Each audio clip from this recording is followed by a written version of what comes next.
How do we navigate these markets? Let's bring in Wong Kok-Hoi now, CIO at APS Asset Management. Joins me around the desk here at the SGX. Kok-Hoi, great to see you and good morning. Good morning.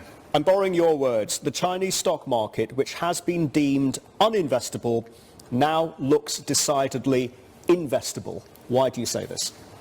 Firstly, I think the risk premium for U.S. assets has spiked a lot since Trump was re-elected, 3 months ago. As you know, in the last few years, most global investors, including U.S. investors, have reduced their exposures to the Chinese stock market significantly, to the extent that some of them have almost nothing. And then in the past year, the Chinese stock market has outperformed the U.S. Stock market, especially the tech stocks. And then now the relative fundamentals have moved in favor of China. On the policy making front, it is certainly much more predictable. And then earnings growth, interest rates are also more certain than the US. So I think there's at least a 50% chance that some of these global investors, which have reduced their exposure to the US, might move a portion of that to the Chinese stock market. Maybe we have already started seeing some signs of that. Help us understand how DeepSeek turned the narrative to China, and at a sector level, are Baidu, Alibaba, Tencent and BYD, we were talking about this with regard to Warren Buffett's holding, a better long-term proposition than, let's say, Apple, Meta, Tesla, or even Nvidia? Before the emergence of DeepSeek, most Chinese that I've spoken to were very pessimistic about their prospects in AI. And the major reason, or maybe the only reason, was that China will not have access to the advanced AI chips. And of course, at that time, or maybe before the emergence of DeepSeek, you would need the advanced chips to run your models, even for inference work. But then, DeepSeek made a major breakthrough in large language models, where you do not need high compute power. So all of a sudden, Chinese realize that now they can compete with the US in AI, at least in AI application. And as far as I know, the Chinese government has made a decision to go all out on AI application to strengthen their manufacturing sector even more. Not just the manufacturing sector, but probably the entire nation, including the society, government institutions, education, hospitals, and so on. So I expect in the next 3 to 5 years, China, the entire nation will be much more productive and efficient, which is not reflected in the market yet. No, it's not. And having said all that, and we are seeing the capital inflows, and the Hong Kong dollar is an example of that. And time is running out, isn't it, Kok-Hoi, in terms of this 90-day hiatus, this pause in the tariffs. If there is no breakthrough, and if we continue to see escalation in the relationship between the United States and China, and if it means Trump carries on with 145% tariffs on China, how is that going to change the narrative for you? I think we must not see the trade war with the US in isolation. I think it is a derivative of a bigger issue between the two countries. Yes. And therefore, as long-term investors, you will see beyond that. And the Chinese, as far as I know, are prepared that China-US relations will not improve. And we've got to bear in mind that US-China trade represents only about 15% of China's trade. Yes, it's big, but it's not the only major trading country or region for China. Even today, the ASEAN region trades more with China than the US. So this is the new world in which we are living. And therefore, as investors, we got to look beyond, one or two issues. Now, as we speak, China is really thinking of having zero tariffs for the rest of the world, maybe with the exception of the U.S. by the year 2030. It may or may not happen, but I think what should happen or will happen is that China, I think, will reduce tariffs for many other countries from here onwards. And now, as you know, China is really the biggest trading nation for 140 countries in the world. And therefore, from the signs that you see in the last few weeks, most countries, Yes, including Japan, South Korea, are very careful when they negotiate with the Americans. Exactly. Right? Because they think about Yes. the future, right? The future. India is doing the same, and they've got one eye on a potential trade deal with the United States, another eye on alternative markets and diversification into places like ASEAN. Kok-Hoi, so if we are patient capital, if we believe the long-term story, the constructive story with regard to China, then how should we express that? Do we express that through BYD? Is BYD the clear winner of these megatrends and this resilience? I think then you have to look at the promising industries of China for the next 3, 5, 10 years, or even longer.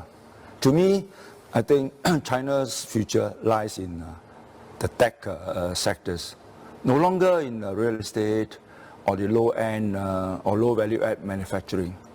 And those are industries of the past. And therefore, paradoxically, in this environment, it's quite straightforward when it comes to picking, sectors and companies. To us, we think that the semiconductor industry, which is a laggard, i.e. there's still a gap between China's semiconductor technology with the US, Japan, Korea, Taiwan, and so on. But it's moving very fast in terms of catching up. So we like the entire food chain from IC chip design to fabrication, tool makers, and even packaging companies. Two, I think, is AI. Very new. And it's the area where I think China will invest heavily to make the economy more efficient. Eventually, if your economy is most productive, regardless of how hostile one or two countries may be against you, you will be able to make a living, so to speak. Three, I think, is biotech. Again, it is an area where China lags behind the West. And the Chinese, including the policymakers, know that they must encourage their biotech companies to invest in innovation. And this is already been done. This has been done for quite a number of years. So in coming years, I think you will see a lot of success and progress from these sectors. Kok-Hoi, we have a lot of choices when you look at the Greater China region. Do we get on the southbound train? Do we look at H shares? Do we overweight A shares? Taiwan, you look at the market today in the TAIEX, there's some associated risk there. You've got the geopolitical layer. How would you position within Greater China? How should patient capital position within Greater China if we do believe the long-term story? Now, firstly, China has been sold off by investors in the last few years. That's right. Since the real estate meltdown. Yes. So today, the market is very cheap, right? Even in the traditional sectors. So some of them are so much oversold that even if growth rates from here onwards are pedestrian, they're still undervalued. Whether you use the DCF model or the asset valuation approach. Maybe an investor like Warren Buffett, if he studies China, will get excited. We are excited on some of the gross undervaluation. But our interest lies in the tech sector. Now, between A shares and H shares, we like the H shares because most of China's tech companies are listed in Hong Kong. Yes. And not in China. That's one. And two, his shares are still significantly cheaper than their A-share counterparts if they are dual listings. So I think his shares should continue to outperform, in coming months and maybe coming years. How is the Chinese consumer holding up amid all of these stresses and strains? Because the fully fledged recovery of Chinese private consumption is still the missing link. We haven't really seen that. What role does that play in terms of the overall investment thesis?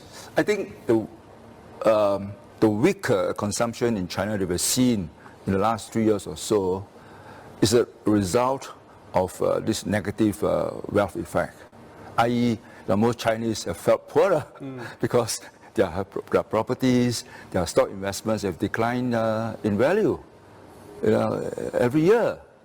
But that has changed somewhat since, I think, September 24th.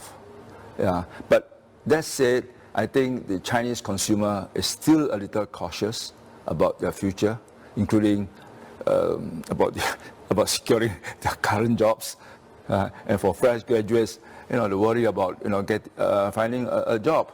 So the government has realized that, and therefore has come up with this trade-in program, since September, right, where a lot of consumer products are subsidized by about 20%, mostly by the central government.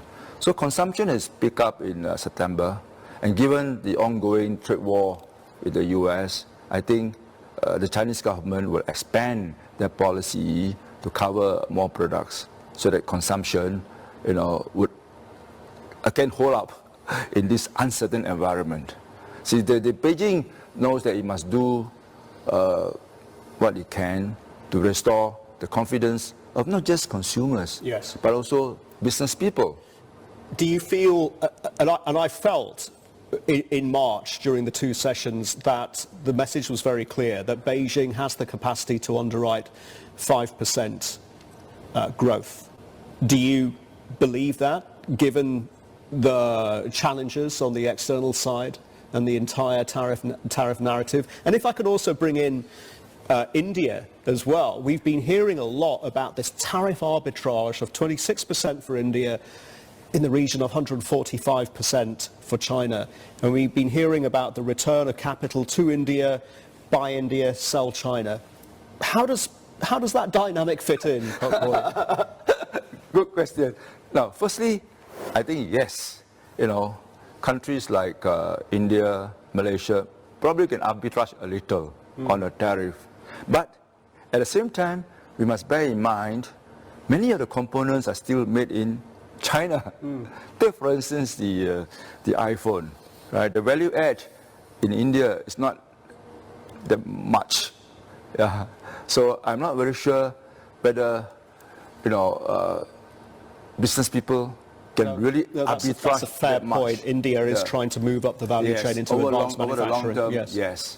Two, I think U.S. policies are unpredictable. So I think in this current market environment, most businesses wouldn't want to spend billions of dollars or hundreds of millions of dollars on anything, because policies in Washington can just flip-flop. This is the state we're in, Kok-Hoi. You've got to leave it there, sir. Thank you very much indeed for joining us. We're back in 2 minutes.